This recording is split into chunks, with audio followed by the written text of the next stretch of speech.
and thank you for tuning in to this little talk today. So, I have a question. How happy do you want to be? Take a moment and think about this. How happy do you want to be? Now, if the answer that came to mind immediately was very, of course, absolutely happy, very happy, well, then the question becomes, how happy can you allow yourself to be? Have you ever had a day where you are feeling really, really good? Everything's clicking, and you have this beautiful, expansive sense of peace and joy.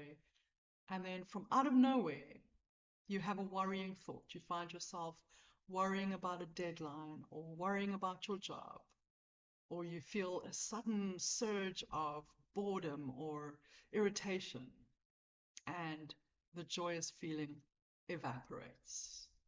Or maybe you go for lunch with friends, with your partner, and you have the most wonderful time. It's one of those real memory making days. And then in the car on the way home, you and your partner end up having an argument about something completely ridiculous. In other words, have you experienced joy and happiness and a beautiful feeling of a complete contentment, and then suddenly from out of the blue, a thought pops in, something happens, and that joy bubble pops? If you have ever felt that, you have stumbled upon a human tripwire, a universal one. And it's a pattern that's so common yet so baffling that it has a name, and it's called the upper limit problem.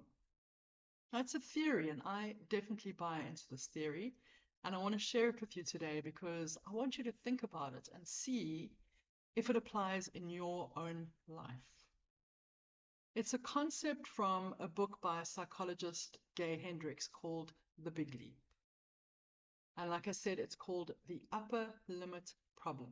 And I think it's the single biggest thing that holds us back from experiencing true happiness or from feeling content for extended periods of time, because it interferes with our success, our self-concept, our relationships, and ultimately our lives.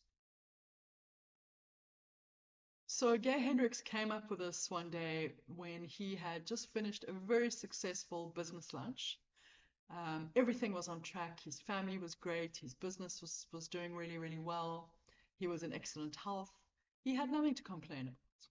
He had just had this very successful business lunch, and he went back to his office on cloud nine, very excited about what was coming next.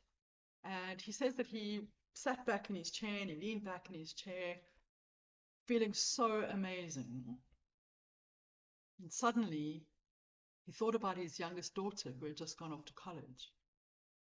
And he started to worry about her. Was she okay? Was she making friends? Was she fitting in? What if she was homesick? And pretty soon, his entire mood had changed, and he was in a state of worry, in a state of anxiety. The next time something similar happened, his joy bubble just burst from out of nowhere. He noted it, and then he did it again. And then, being a psychologist and a researcher, he started studying and researching this behavior in other people. And after years of researching and studying this behavior, he coined the phrase the upper limit problem. So what it is this unconscious limit to how much happiness we can handle, how much happiness we feel comfortable with before we sabotage it. Think of it like this. Each of us has an inner thermostat for happiness. And this thermostat was set in our childhood. And for most of us, it's set to a familiar, comfortable, and often quite low setting. So whether our childhoods involved, hectic things like sexual abuse, or less hectic but also damaging things like indifference or absenteeism or hypercriticism, These are the things, these are the experiences in our childhoods that caused our upper limit problems, that set that thermostat for how much happiness we could handle. And so how this works is that when life gets really, really good, we get a promotion, we fall in love, or we have a moment of profound peace, we exceed our setting. And the subconscious mind goes, whoa, Nelly, it's getting a little too good in here. And it kicks in a negative thought or a manufactured problem to bring that happiness gauge right back down to what feels normal and what feels comfortable. So I know it sounds like a crazy idea because surely we all want to be very, very happy. But take a moment and think about a time when you might have manufactured a problem or started a worry train of thought for no reason when things were going super, super well in your life.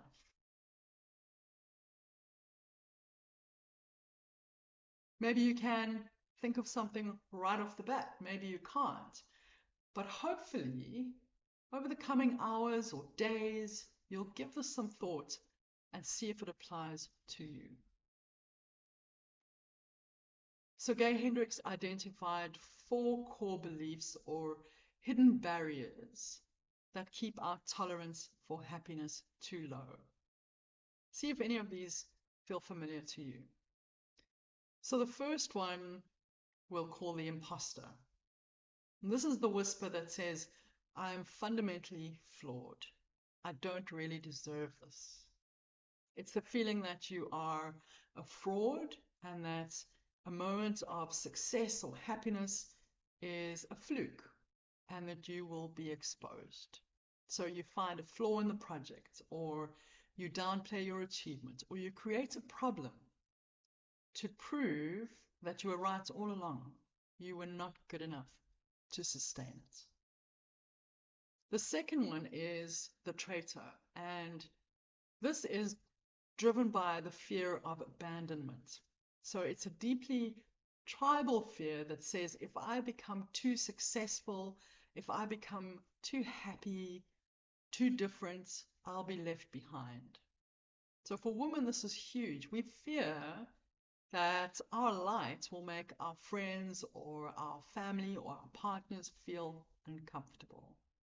So we shrink, we dim our light, not to be kind, but to ensure that we still belong, that we don't lose connection.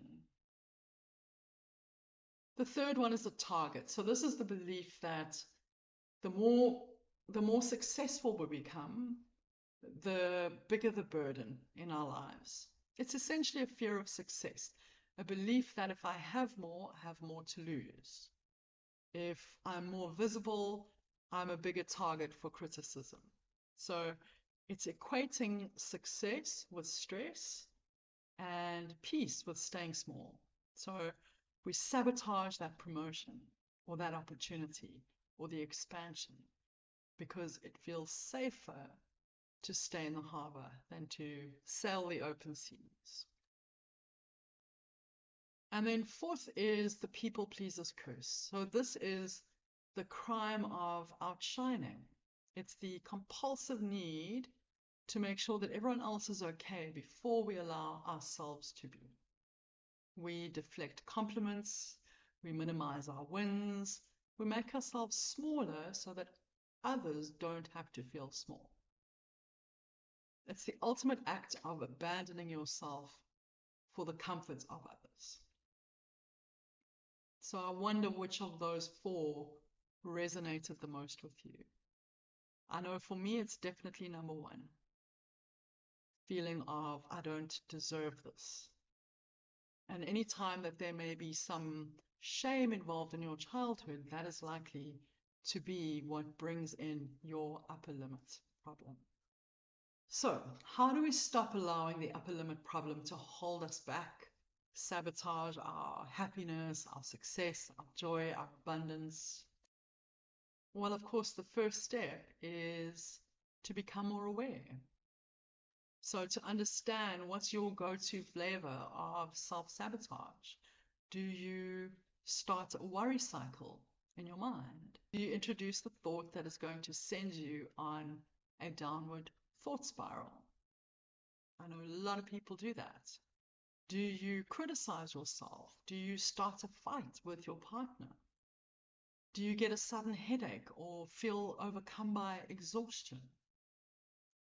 Do you create completely unnecessary drama? Start to notice your own patterns. And of course, the goal isn't to wrestle it to the ground and never upper limit again. That's just another way to be hard on yourself. The shift is much gentler. It's about moving from unconscious sabotage to conscious awareness.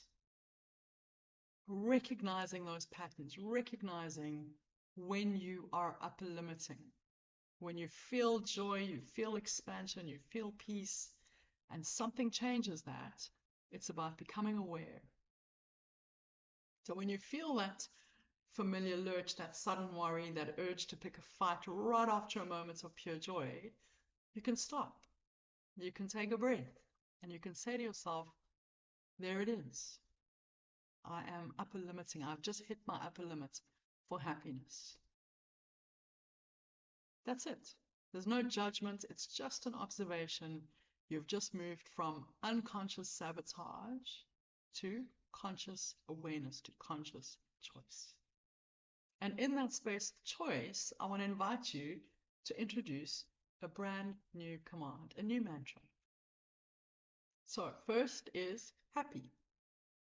This is the acknowledgement that you feel good, the acknowledgement that what you were just feeling was beautiful. So you're giving yourself permission to feel that joy fully. You're not pushing it away, you're not analyzing it, you're not thinking about what could go wrong. You're simply inhabiting it. You're saying, I am here in this good feeling. I feel good and I am safe. Happy. Second part of this mantra is thank you. And this is just the act of appreciation. Gratitude is the anchor that holds you in the present moment. Instead of letting your mind spin forward into what if this goes away, what if this goes wrong, or let me remember something from 12 years ago that did go wrong, you're grounding yourself in the reality of what is, and what is in this moment is good. So you're saying, thank you for this moment. Thank you for this feeling. Thank you for this happiness. Happy. Thank you. And then third is more please. So this is the revolution. This is not an act of greed. It's a declaration of your own worthiness. It's a conscious, deliberate request to yourself, to the universe, to expand your moments of happiness. You are gently and lovingly recalibrating your entire system. You're teaching yourself that not only is it safe to feel this good, but that you're actually ready for more. It's a practice, it's a muscle that you are exercising. So every time you notice the sabotage and you choose the mantra, you are turning up your capacity for joy, for happiness, one little degree at a time. You're not just hoping for better life, hoping for more happiness. You're actively, consciously building the neurological pathways to sustain it. So, I want to invite you to leave here today and look for it. Look for that moment of pure joy, that next moment of happiness, of peace that you experience. And when that old pattern tries to pull you back, be aware, take a breath, smile, and make the choice to change that pathway, change that pattern, and start your own little internal revolution. Happy, thank you, more, please.